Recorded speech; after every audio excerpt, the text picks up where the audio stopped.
Ананың бақыты балада екенін кеш түсіндім. Әңгімені соңына дейін тыңдап, каналға тіркелуді ұмытпаңыздар. Жасым 31-де. Үйдің үшіншісімін. Алдымда 2 әпкем, соңымнан ерген бір іні мен сіңлім бар. Әкем де шешем де жақсы қызметте істеп, содан зейнетке шыққан. Ата-анамды бізге жаман тәрбие берді деп айта алмаймын. Оқыған, көздері ашық адамдар болғандықтан бізді қатарымыздан қалдырмай, еркелететін жерде еркелетіп, ұрысатын жерде ұрысып өсірді. Бірақ мен олардың үміттерін ақтай алмадым. Мектепте бір сыдырғы жүргеніммен жоғары оқу орнына түскенде маған араласатын ортам қатты әсер етіп, жаман жолға түсіп кеттім.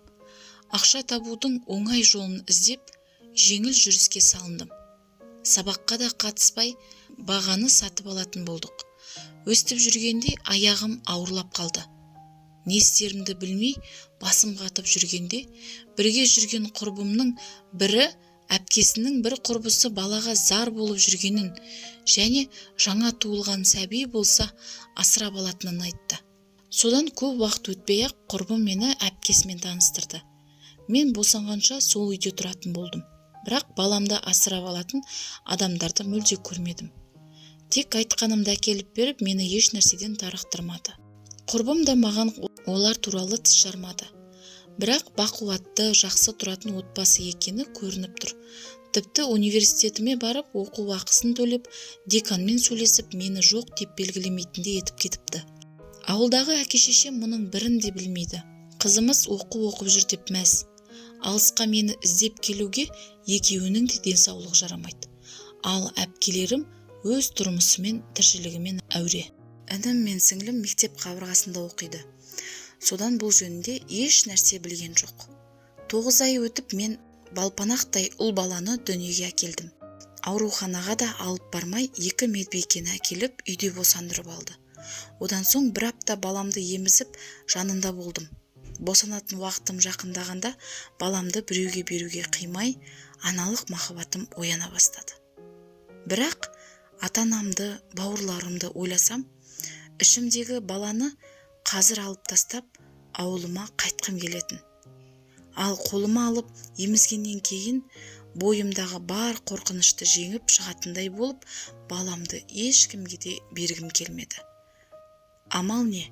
Көзімнің жасын көлдетіп, сәбиімді танымайтын біреулердің қолына тапсырдым. Тиісті ақшаны қолыма алып оқуыма оралдым. Біразға дейін ес жия алмай, өз-өзіме келе алмай жүрдім. Өмірім осы жерден тоқтап қалғандай. Енді кімге керекпін? Балапанымның жайы не болмақ? Онсыз қалай өмір сүремін деген ойлар күні-түні маза бермеді. Сол жылы үйіме 1 жылдан кейін бірақ бардым. Бар сылтауым оқу. Әке-шешем де еш нәрсені сезбеді. Қандай ата-ана баласын жамандыққа қияды? Іштен олардың алдында өзімді кінәлі санап тұрғаннан кейін берген ақшаларын алмай қалаға қайттым. Оларды уайымдатпайын деген оймен қосымша жұмыс істеп жүрмін деп өтірік айттым. Келгеннен кейін баяғы өмір қайта басталды. Ақшадан қиналғанда үйреншікті жұмысымызға қайта барамыз.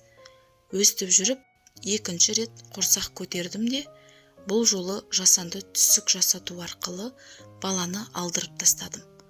Бұл әдетке айналып, бір емес, бірнеше рет аборт жасалды.